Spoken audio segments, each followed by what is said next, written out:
नमस्ते, आप सभी दर्शकों का हमारे इस Swami Vivekananda yoga trust YouTube channel पर तहे दिल से स्वागत है। तो अब हम प्राणायाम शुरू करेंगे। प्राणायाम में आज हम कुछ प्रकार के अद्भुत प्राणायाम करेंगे। तो सबसे पहले हम करेंगे कपालभाति।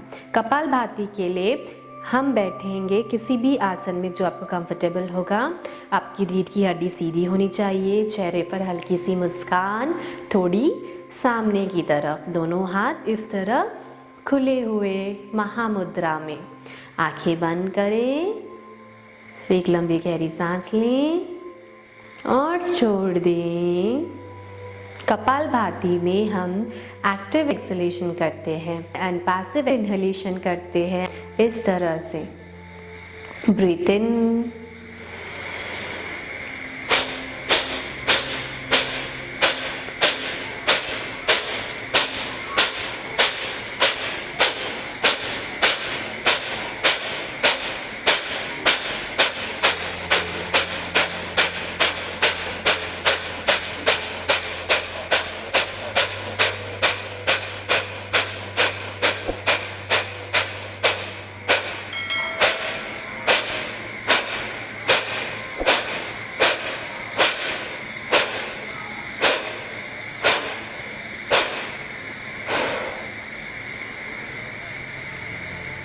रिलैक्स। धीरे से आंखें खोलें।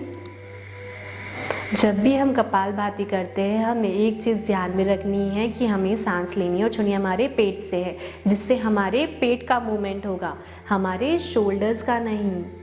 और कपालभाति को फ्रंटल ब्रेन क्लेंजिंग बोलते हैं। कपालभाति जब भी हम करते हैं हमारे नासिका द्वारा, हमारे कान के पर्दों द्वारा हमारे शरीर में जो भी तनाव है वो बाहर फ्लश आउट होता है। और जिन लोगों को एंटी एजिंग की समस्या होती है, यानी समय से पहले झुर्रियाँ, व्रिंकल्स आना, कपालभाति जब हम रेगुलर प्रैक्टिस करते हैं तो वो एंटी एजिंग की प्रोसेस भी कम होने लगती है। और जिनको एंटी एजिंग की प्रॉब्लम है, यानी समय से पहले ही चेहरे पर रिंकल्स आ जाना, डार्क सर्कल्स दिखना, जॉ लाइन वगैरह दिखना, तो उसके लिए ये काफ़ी हद तक फ़ायदेमंद होता है। आप रेगुलर प्रैक्टिस करने से आपके एंटी एजिंग के प्रोसेस को भी रोक सकते हैं। कपालभाति करने से हमारे शरीर में एक अलग ही लेवल की ऊर्जा निर्माण होने लगती है। बट जिनको हाई बीपी है, माइग्रेन है, सीवियर स्टमक इंजरी या स्टमक सर्जरी कभी हुई है, वो इसे ना करें। और जब हम कपालभाति करते हैं तो हमें एकदम से इस तरह नहीं करना चाहिए, इस तरह से शुरू नहीं करना चाहिए। जिस प्रकार हम वाहन, हमारी स्कूटर ले लीजिए या बाइक ले लीजिए, स्टार्ट करते हैं किक मारकर, तो वो धीरे धीरे रेस देकर फिर हम एक स्पीड पर पहुँचते। तो इसी तरह हमें धीरे से शुरू करना है, फिर हमारी स्पीड को ग्रेजुअली इंक्रीज़ करना है, फिर हाई लेवल पे ले जाना है और फिर विश्रांति के टाइम पे धीरे धीरे धीरे रिडक्शन करना है। अब हम अनुलोम विलोम प्राणायाम करेंगे। अनुलोम विलोम के लिए आप किसी भी आसन में बैठ सकते हैं, हथेलियाँ खुली हुई महामुद्रा में आसमान की ओर, रीढ़ की हड्डी सीधी, चेहरे पर हल्की सी मुस्कान, एक लंबी गहरी सांस लें और छोड़ दें। अनुलोम विलोम प्राणायाम के लिए हम हमारा लेफ्ट हैंड को चिन्ह मुद्रा में रखेंगे। चिन्ह मुद्रा यानी आपकी तर्जनी और आपका अंगूठा को इस तरह से हल्के से टच करना है और आपकी घुटने पर रखना है। और आपका जो राइट हैंड है उसका अंगूठा और लिटिल फिंगर यानी सबसे छोटी उंगली को इस तरह से रखना है। आपके अंगूठे को सबसे पहले आपकी सीधी नासिका पर रखकर उसे लॉक करना है। आपकी लेफ्ट नासिका में जो भी श्वास है उससे पूरी तरह से एक्सहेल कीजिए। उसी नासिका से सांस को अंदर लें और फिर आपकी लिटिल फिंगर से आपकी लेफ़्ट नॉस्ट्रिल यानी लेफ़्ट नासिका को लॉक करें और आपका अंगूठा जो आपकी सीधी नासिका पर था उससे हाथ हटाएं और सीधी नासिका से सांस को बाहर छोड़ना है इस तरह। फिर से सीधी नासिका से ही हमें श्वास को अंदर लेना है और सीधी नासिका को लॉक करें।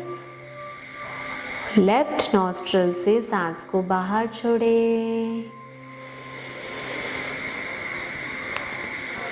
जिस नासिका से आप सांस को बाहर छोड़ते हैं उसी नासिका से फिर से आपको सांस को अंदर लेना है। इस प्रकार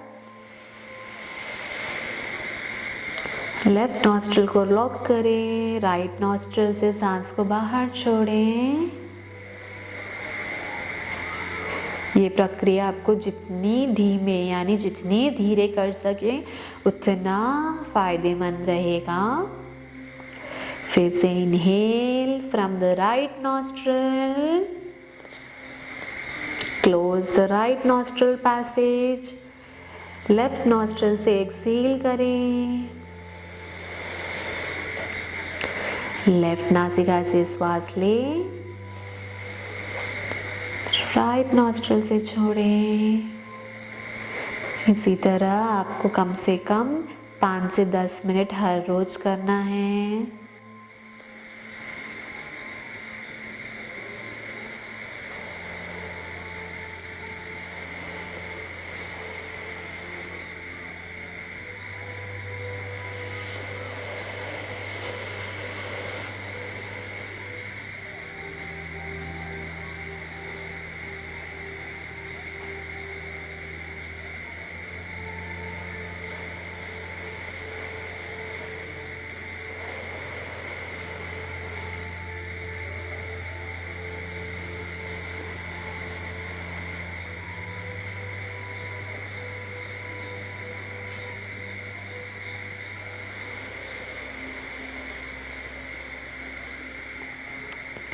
जब आप लेफ्ट नासिका से सांस छोड़ दें, विश्राम करें।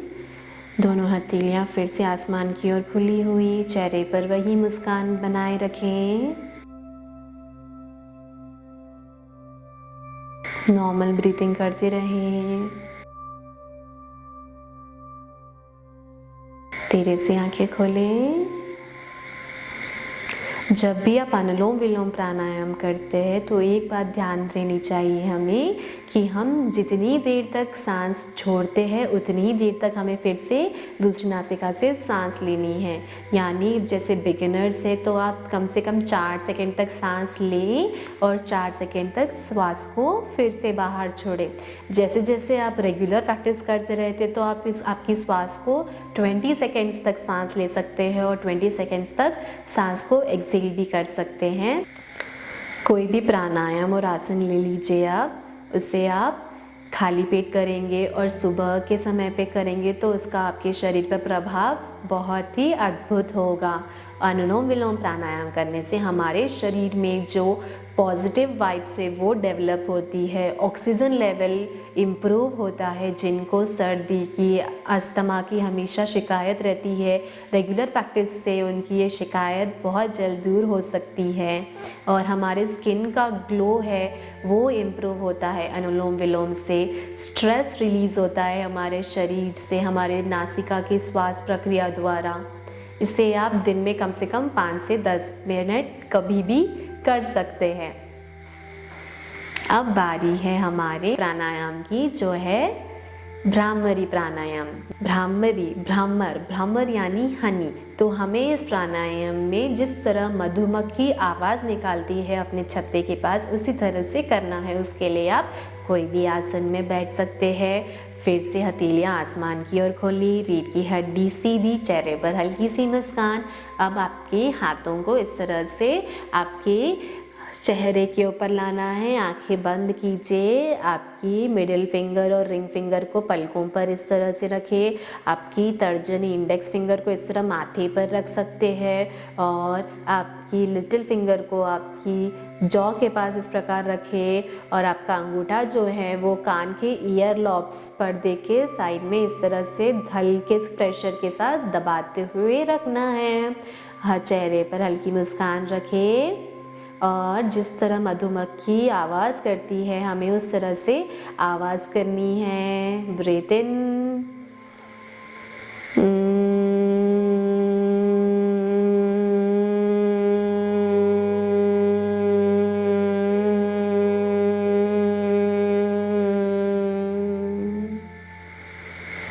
Once again, breathe in.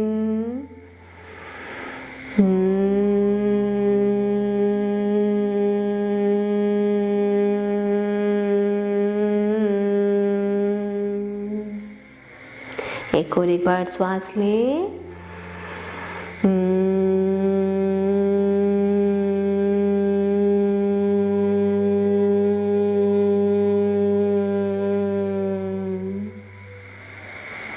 विश्राम करें, हाथों को यथास्थिति पर लेकर आएं।